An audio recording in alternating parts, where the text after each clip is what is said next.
어느덧 2021년 마지막 주가 되었습니다. 한 해를 돌이켜 보면서 우리가 우리 스스로를 한번 결산해 본다 그러면 학생들이 시험 보고 나서 A학점, B학점 이렇게 학점을 받는데 우리는 몇 점 정도 받을 수 있겠습니까?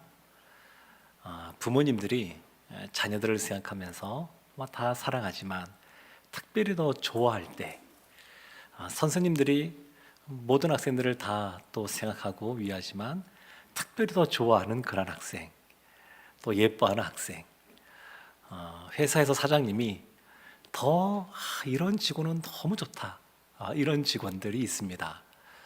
사람을 세 부류로 나눠본다 그러면 주어진 일 하라라고 하는 것 그 이상으로 더 열심히 하는 사람이 있는가 하면 하라는 것만 하는 사람도 있고 하라는 것조차도 하지 않는 사람이 있습니다.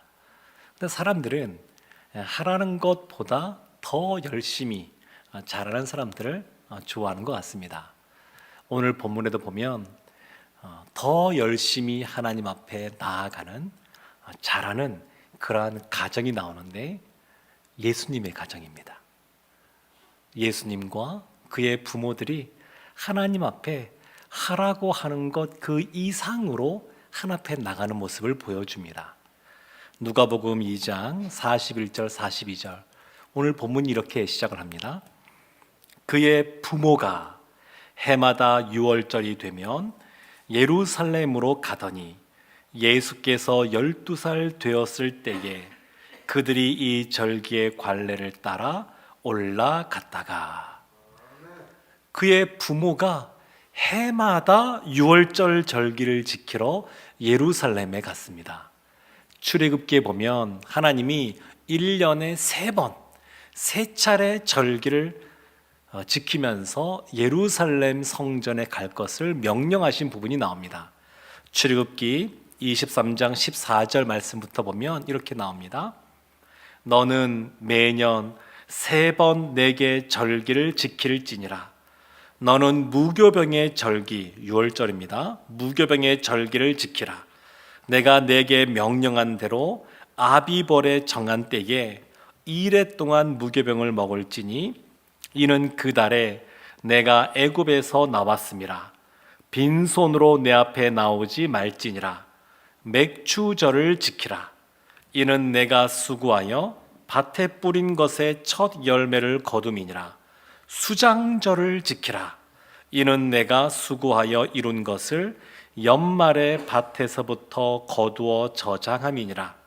내 모든 남자는 매년 3번씩 주 여호와께 보일지니라. 1년에 3번 특별히 그 절기를 지키라 말씀하시는데 첫 번째가 유월절이고 두 번째가 맥추절이고 세 번째가 수장절입니다. 그런데 그 마지막 표현이 뭐냐면 모든 남자입니다. 모든 남자. 이와 같이 1년에 3번씩 절기를 지키는 사람은 유대인이면서 성인이면서 남자가 여기 해당이 됩니다. 근데 예수님 가정 보니까 그의 부모 요셉뿐만 아니라 그의 아내인 마리아도 해마다 유월절 절기를 지키러 예루살렘으로 갔습니다. 그러니까 마리아는 그 절기에 참석할 수 있지만 꼭 참석해야 될 의무는 없는 사람입니다. 그런데 이 마리아가 함께 동행하고 있습니다. 원래 이스라엘은 하나님이 말씀하신 이 절기를 생각만큼 잘 지키지 못했습니다. 왜냐하면 절기를 지킨다고 하는 것이 많은 대가를 지불해야 되기 때문에 그렇습니다.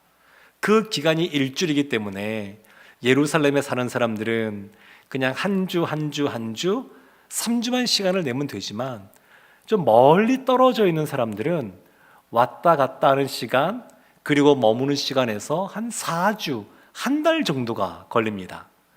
갈릴리 나사렛에서 왔다 갔다를 보게 되면 왕복 2주에다가 머무는 시간 1주, 3주가 필요합니다. 그런데 이 시기들이 농한기, 일이 별로 없는 농한기가 아니라 농번기, 아주 일손이 많이 필요한 그때 이 절기들이 있습니다. 그러니까 1년 12달 중에서 예루살렘에서 멀리 떨어져 있는 사람들은 1년에 3달을 내야 됩니다. 그것도 열심히 일하고 해야 되는 그 시기에. 그러니까 사람들이 현실적인 상황 때문에 타협하기 시작합니다. 1년에 3번은 어렵고 한 번만이라도. 그러다가 한 번도 좀 매년 가기 어려우니까 2, 3년에 한 번씩이라도. 그래서 점점 이 절기에서 멀어지는 이스라엘 역사가 기록되어 있습니다. 그런데 이 요셉과 마리아의 그 가정은 그렇지 않고 해마다 올라갔습니다. 더군다나 마리아는 의무가 없음에도 불구하고 해마다 대가를 지불하며 시간을 내어서 그 절기를 지키고 있습니다. 뿐만 아니라 예수님도 보면 그 예루살렘에 12살 때에 나아갔습니다. 유대인들은 성년식을 만 13세에 합니다. 아직 예수님도 의무가 없습니다. 13세가 안 됐습니다. 성인으로 인정받지 않을 나이입니다. 참석할 의무가 없음에도 불구하고 예수님도 12살에 그 예루살렘 성전으로 올라가는 겁니다. 그러니까 마리아도 그렇고 소년인 이 유년기의 예수님도 그렇고 기준 그 이상, 요구했던 것 그 이상을 지금 하고 있습니다. 우리나라에서는 법으로 성인이다 그러면 법에 따라 좀 다릅니다. 어떤 데는 만 18세, 어느 법에서는 만 19세. 이 나이 법에 따라서 성인을 보는 기준이 좀 다르고, 교회에서는 어떠냐면 만 14세, 중학교 2학년 그때 학습 세례 입교를 받을 수가 있습니다. 그러니까 교회에서는 세례교인, 그러니까 어른으로 인정받는 나이가 만 14세입니다. 근데 예수님께서는 그 12세에 그와 같이 참석할 의무가 없음에도 불구하고 유월절을 지키기 위해서 나가고 있습니다. 예수님에 대해서 탄생과 관련된 기사는 성경에 많이 있습니다. 예수님의 공생의 사역도 많이 있습니다. 근데 예수님의 유년기, 이 소년기의 이 내용은 여기가 유일합니다. 그리고 예수님이 육성으로 입술을 열어 말로써 표현한 첫 번째 말이 오늘 본문에 등장합니다. 그래서 오늘 본문이 그런 의미에서 중요한 위치를 차지하고 있습니다. 이 소년 예수님에 대해서 이 시간 좀 더 살펴보기를 원합니다. 누가복음은 보면 세례 요한과 예수님에 대해서 그 어린 시절을 같이 이야기합니다. 먼저 이 세례 요한의 아버지 사가랴에게 천사가 나타나서 잉태할 것이다 알려주고, 또 예수님도 천사가 나타나서 마리아에게 그 태어날 것에 대해서 예고합니다. 그리고 그 다음에 세례 요한의 어머니 엘리사벳이 찬양하는 내용이 나오고, 예수님의 어머니 마리아가 찬양하는 내용이 나옵니다. 그리고 세례 요한이 태어나는 내용이 나오고 예수님이 태어나는 내용이 나옵니다. 그리고 오늘 본문에 예수님의 어린 시절이 나옵니다. 그러면 세례 요한의 어린 시절도 있지 않겠습니까? 세례 요한의 어린 시절이 누가복음 1장 80절에 이렇게 나옵니다. 아이가 자라며 심령이 강하여지며 이스라엘에게 나타나는 날까지 빈들에 있으니라. 짧은 구절이지만 이 세례 요한에 대해서 두 가지를 알려줍니다. 첫 번째는 자라났다, 자라면서 심령이 강하여졌다, 이것이 첫 번째이고, 두 번째는 사람들에게 나타날 때까지, 등장할 때까지 빈들에 있었다라는 겁니다. 있어야 될 장소, 그 장소에 있었다는 겁니다. 예수님도 이 두 가지에 대해서 말해주고 있습니다. 예수님도 어린 시절에 자라난 것에 대해서 누가복음 2장 40절 이렇게 말합니다. 아이가 자라며 강하여지고 지혜가 충만하며 하나님의 은혜가 그의 위에 있더라. 세 가지를 말하는데요. 첫 번째는 육체적으로 성장했다는 겁니다. 자라며 강하여졌다. 두 번째는 지혜가 충만하게 되었다, 영적으로 성숙하게 되었다, 그런 의미입니다. 이 지혜는 우리가 학교에서 학생들이 공부하면 생기는 지식도 포함된 그러한 내용입니다. 성경에서는 지혜를 크게 세 가지로 구분합니다. 1차원적인 지혜는 그냥 공부하면 생기는 그러한 지식을 말하는 것이고, 두 번째 지혜는 성경이 알려주는 지혜가 있습니다. 신명기 말씀에 하나님의 말씀을 청종하는 사람, 그 사람은 복이 있다, 그래서 나가도 복을 받고 들어와도 복을 받는다, 이런 것들이 그 지혜입니다. 잠언 이런 말씀 보게 되면 이와 같은 말씀들이 많이 나옵니다. 하나님 앞에 선을 행하는 사람은 상을 받고 악을 행하는 사람은 하나님의 심판 가운데 벌을 받는다, 이런 것들이 다 성경에서 말하고 있는 2차원적인 지혜입니다.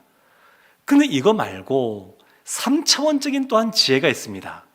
그것이 하나님의 지혜입니다. 하나님이 주시는 지혜. 지금 예수님께서는 지혜가 충만해지고 있습니다. 지혜가 충만하였습니다. 그러니까 이것은 단순히 지식이 많아졌다, 지적 성장을 이루었다, 그런 의미가 아닙니다. 그걸 포함하여 하나님이 주시는 그런 지혜가 예수님에게 있었다, 그런 것을 보여줍니다. 세 번째는 그것만이 아니라 하나님의 은혜가 그 위에 있었다, 은혜가 있었다는 겁니다. 우리가 삶을 살아갈 때 하나님의 사람으로 온전히 살아가려면 꼭 필요한 것이 있는데, 그것이 은혜입니다. 은혜. 예수님에게 이와 같은 모습이 있었습니다. 육체적으로 성장하고 영적으로 성숙해지고 그 위에 하나님의 은혜가 함께 있습니다. 오늘 본문 마지막 52절 말씀에도 똑같은 말씀이 나옵니다. 예수는 지혜와 키가 자라가며 하나님과 사람에게 더욱 사랑스러워 가시더라. 예수님의 12살 전에도 그랬지만 12살 이후에도 예수님의 지혜 순서만 바뀌었습니다. 지혜도 자라가고 키도 자라가고 하나님과 사람들에게 더욱 사랑스러워져 갔습니다. 사랑스럽다라고 하는 것도 은혜를 말합니다. 하나님의 은혜가 예수님과 함께 하고 있습니다. 사랑하는 성도 여러분, 이 장면을 읽으면, 이 글을 읽으면 유대인들은 다 떠올려지는, 연상되는 것이 있습니다. 그것이 뭐냐면 사무엘 이야기입니다. 사무엘의 어린 시절, 그때가 연상이 됩니다. 유대인이라 그러면 당연히 떠올려지는 그런 내용입니다. 사무엘상 2장 26절에 이렇게 말합니다. 아이 사무엘이 점점 자라매 여호와와 사람들에게 은총을 더욱 받더라. 비슷하지 않습니까? 사무엘도 점점 자랐습니다. 그리고 하나님과 사람들에게 예수님이 더욱 사랑스러워져 가신 것처럼 사무엘은 은총을 더욱 받는 사람이 되었습니다. 누가복음을 쓴 누가가 의도적으로 이렇게 쓰는 겁니다. 예수님의 어린 시절 그 유년기를 표현할 때 유대인이라 그러면 다 알 수 있는 그런 표현으로 예수님을 묘사하고 있는 겁니다. 사무엘 시대는 엘리 제사장이 있던 시대입니다. 영적으로 어두운 시대, 사람들이 각자 자기의 소견대로 옳은 대로 행하던 그러한 시대, 그러한 시대에 하나님이 그 이스라엘을 나라로 세워감에 있어서 귀하게 쓰임받는 사무엘을 준비하고 계십니다. 예수님이 이 땅 가운데 탄생하실 때 그 시대는 로마의 식민지 하에 있었던 그러한 시대입니다. 소망이 없습니다. 희망을 꾸기 어려운 그러한 어두운 시대에 하나님은 인류를 구원하기 위하여 예수 그리스도를 이미 그 땅 가운데 보내시고 준비하고 있습니다. 깜깜한 밤하늘에 하나님께서 이제 태양을 비추기 위해서 서광을 비추는 것처럼 이 사무엘과 예수님이 그러한 시대 때 태어났다는 것을 보여주고 있습니다. 사랑하는 성도 여러분, 우리 성도들도 그렇습니다. 우리도 그냥 존재하는 그러한 사람들이 아니라 하나님의 부르심 속에, 하나님의 계획하심 속에 우리가 이 시대 가운데 있습니다. 하나님은 예수님이 육체가 자라는 것처럼 우리는 이제 육체의 성장이 끝난 분들은 많이 계시지만, 그러나 예수님께서 지혜가 충만하고 은혜가 있고 하나님과 사람들에게 더 사랑스러워졌던 것처럼 우리도 그러기를 원하십니다. 우리도 하나님을 경험하며 깨닫고 또 알고 그 하나님을 누리고 그렇게 살기를 원하십니다. 사람들에게 인정받기를 원하십니다. 사람들로부터 사랑받기를 원하십니다. 그리고 하나님은 하나님의 은혜로 우리를 도와주십니다. 신앙은 멈춰 있는 법이 없습니다. 신앙은 늘 동사이기 때문에 움직입니다. 진보하느냐 퇴보하느냐 둘 중에 하나입니다. 정체가 없습니다. 지금 예수님이 자라셨던 것처럼 하나님의 자녀인 우리도 하나님은 자라나기를 원하십니다. 성장하기를 원하십니다. 더 성숙해지기를 원하십니다. 하나님 은혜 가운데 더욱더 자라고 성숙해지는 우리 모든 성도들 되시기를 주님의 이름으로 축원합니다. 세례 요한이 그 자라며 심령이 강해졌다. 그 다음에 두 번째가 이스라엘에게 나타나는 날까지 빈들에 있었다. 이렇게 말합니다. 세례 요한은 자기가 있어야 될 자리를 잘 알고 있었습니다. 그리고 그 자리를 고수하고 있었습니다. 예수님도 본인이 있어야 될 자리를 알고 계셨습니다. 그 내용이 우리가 지금 보고 있는 41절부터 51절까지의 말씀입니다. 여기에서 가장 중요한 내용은 뭐냐면 예수님이 있어야 될 자리를 알고 그것을 보여주셨다는 겁니다. 43절부터 45절까지의 말씀을 보게 되면 성전으로 올라갔다 돌아올 때 발생하는 사건을 이렇게 기록합니다.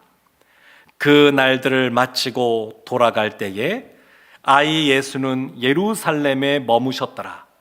그 부모는 이를 알지 못하고 동행 중에 있는 줄로 생각하고 하룻길을 간 후 친족과 아는 자 중에서 찾되 만나지 못하고 찾으면서 예루살렘에 돌아갔더니,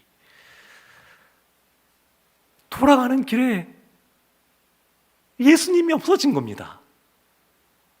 없는 겁니다.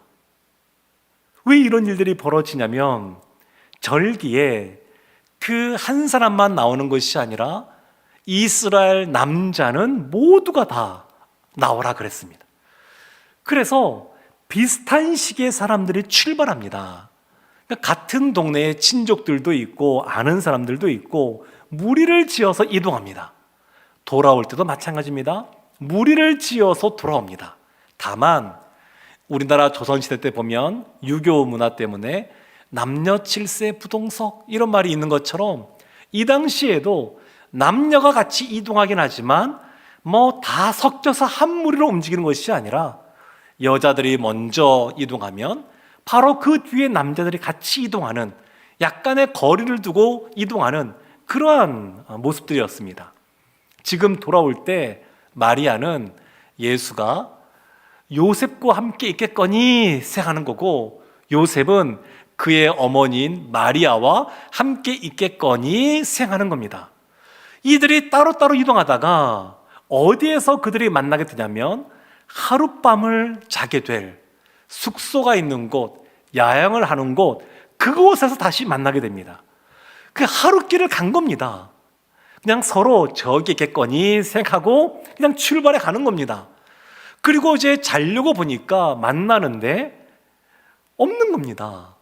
그래서 그들이 없구나, 사람들에게 물어보고 우리 예수 만났습니까? 본 적 있습니까? 물어보고 찾지를 못하니까 돌아오면서 이곳 저곳 돌아온 길을 살피고 찾아보면서 오는 겁니다. 그런데 그 시간이 걸립니다. 그들이 같이 떠나고 또 이제 돌아오게 되는데 46절, 47절에 이렇게 말합니다. 사흘 후에 성전에서 만난즉 그가 선생들 중에 앉으사 그들에게 듣기도 하시며 묻기도 하시니 듣는 자가 다 그 지혜와 대답을 놀랍게 여기더라. 돌아오는데 하루면 될 것 같은데 이틀이 걸립니다. 그래서 사흘 후에 성전에서 예수를 만나게 되는데 그들의 입장에서는 예수님이 성전에 있을 것이라고 생각을 못한 겁니다. 그 부모 입장에서는. 근데 예수님께서는 그 성전에 사흘 동안 계시면서 그 선생들, 율법학자들과 함께 대화를 합니다. 토론을 합니다. 그들의 이야기를 듣기도 하고 묻기도 하고 그들이 묻는 말에 대답도 하고, 그런데 그들의 반응이 뭐냐면 그 지혜와 대답을 놀랍게 여기더라. 놀라워합니다. 예수님이 아직 토라를 정식적으로 배운 시기가 아닙니다. 지금 예수님은 아직 성인으로 인정받지 못하는 12살의 그 나이입니다. 그래서 어떤 학자들은 예수님이 이때에 예수님의 신성 중에서 전지성을 드러냈다, 이렇게 말하기도 합니다. 지금 이 예수님의 말씀하신 것을 보면서 사람들이 놀라워합니다. 이때 마리아가 그 소년인 예수님에게 가서 이런 말을 합니다. 여러분 같으면 어떤 말 하겠습니까? 자녀가 그냥 함께 하지 않고 떠나 있다가 만나게 되었습니다. 그럼 무슨 말씀 하시겠습니까? 우리도 뭐 다 비슷하게 반응할 것 같은데 마리아도 그 예수님을 책망하듯이 말합니다. 그 말씀이 48절에 이렇게 나옵니다. 그의 부모가 보고 놀라며 그의 어머니는 이르되 아이야 어찌하여 우리에게 이렇게 하였느냐, 보라 내 아버지와 내가 근심하여 너를 찾았노라. 그 부모도 그 토론하는 걸 보면서 놀랍니다. 그러면서 어머니가 말하기를 어찌하여 우리에게 이렇게 하였느냐. 그런 것이죠. 우리가 있어야 될 곳에 너가 함께 동행해야 되는데 왜 그러지 않고 이곳에 있느냐. 우리가 있어야 될 자리에 너가 있어야 될 자리에 있어야 되는데 왜 엉뚱한 자리에 너가 있느냐, 이렇게 책망하고 있는 겁니다. 그러면서 내 아버지 요셉을 말합니다. 내 아버지 요셉과 내가 근심하였다. 그러면 예수님께서는 부모님의 말씀을 듣지 않는 불효하는 그러한 모습이 있었습니까? 그렇지가 않습니다. 예수님께서 이렇게 말씀하십니다. 49절과 50절 말씀인데요, 이 말씀이 제일 본문에서 중요합니다. 예수님이 육성으로 하신 말씀이 기록된 최초의 말씀입니다. 49절 50절 말씀 우리 함께 합독하겠습니다. 예수께서 이르시되 어찌하여 나를 찾으셨나이까?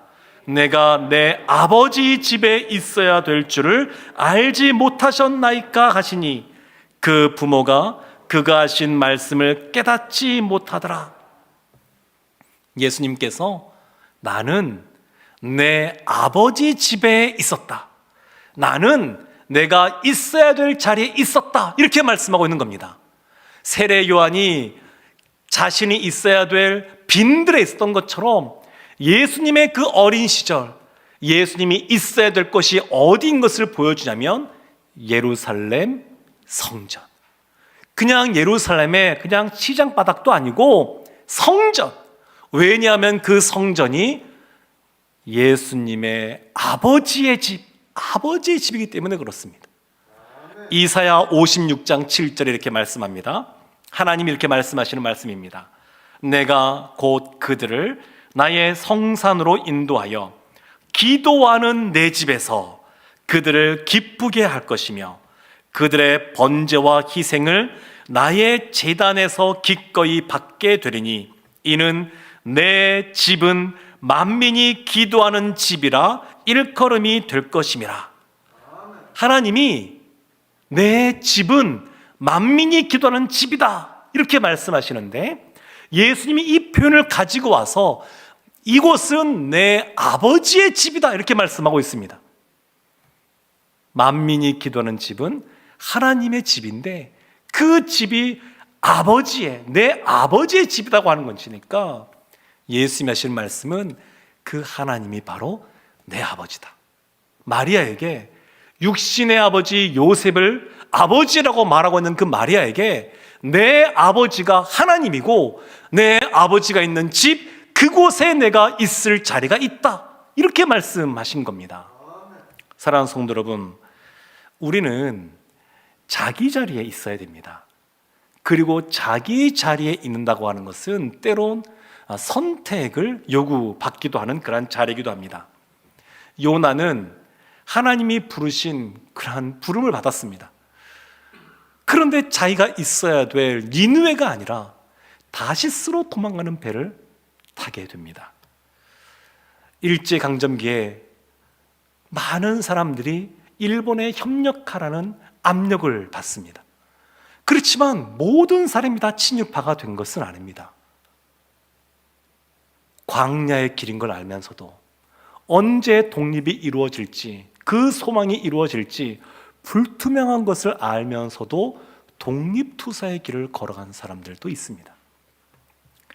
연말이 되면 또 봉사하던 그 자리에서 이제는 그만해야 되겠습니다, 이렇게 말씀하시는 분들이 계십니다. 네, 그럴 수 있습니다. 그렇지만 우리가 분명한 기준을 세우고 그렇게 정해야 됩니다. 하나님의 뜻 가운데 그렇게 하는 것인지, 자신의 뜻 가운데 그렇게 하는 것인지 기준이 분명히 있어야 됩니다. 세례 요한은 빈들에 있었습니다. 빈들은 광야입니다. 먹을 것도 입을 것도 부족한 곳입니다. 그래서 약대 털옷을 입고 있었고 메뚜기를 먹으면서 이 세례 요한이 그곳에 있었습니다. 세례 요한은 한 사람만을 위한, 그 사람의 앞길을 준비하기 위한 삶을 살았습니다. 세례 요한 입장에서는 억울할 수도 있습니다. 본인이 한 번도 아직 보지도 못했고 누군지 정확하게 알지도 못하는 그 사람, 그 메시아, 그를 위하여 앞길을 예비하는 삶을 살기 위해서 빈들에서 하나님이 있으라고 하는 그때까지 그 자리를 고수하고 있습니다. 사랑하는 성도 여러분, 예수님께서는 본인이 있어야 될 자리를 아셨습니다. 그리고 공생의 사역을 시작하면서 십자가를 향하여 그 길을 걸어감에 있어서 벗어남이 없었고 끝까지 그 자리를 지키셨습니다. 마리아가 이것에 대해서 이런 반응을 보입니다. 2장 51절에 이렇게 나옵니다.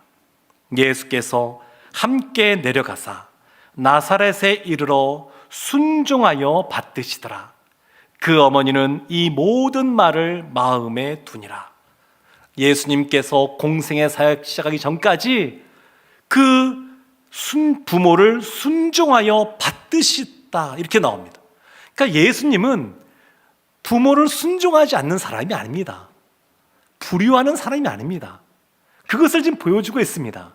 지금 예루살렘 성전에서 함께 돌아가지 않았던 것은 부모에게 불효한 것이다, 이것을 말하고 있지 않다는 것입니다. 순종하지만 하나님이 있어야 한다고 하는 그 자리를 지키고 있다는 겁니다. 목회자의 길을 걸어간다고 할 때 또 우리의 자녀들이 제자로서의 삶을 살겠노라고 직업을 선택하고 그 길을 걸어간다고 할 때 많은 부모님들이 만류합니다. 그 길을 걸어가지 말라고. 하나님이 그 길을 가라고 해서 그 자리에 있겠다고 하지만 그 자리에 있지 말라고, 그런 말들을 하곤 합니다. 예수님께서는 하나님이 있으라는 그 자리에 있으셨습니다. 그리고 마리아도 그 모든 말들을 마음에 두었다, 이렇게 표현합니다. 이 표현을 우리가 어제 성탄 예배 때도 보았는데 누가복음 2장 19절에 이렇게 말합니다.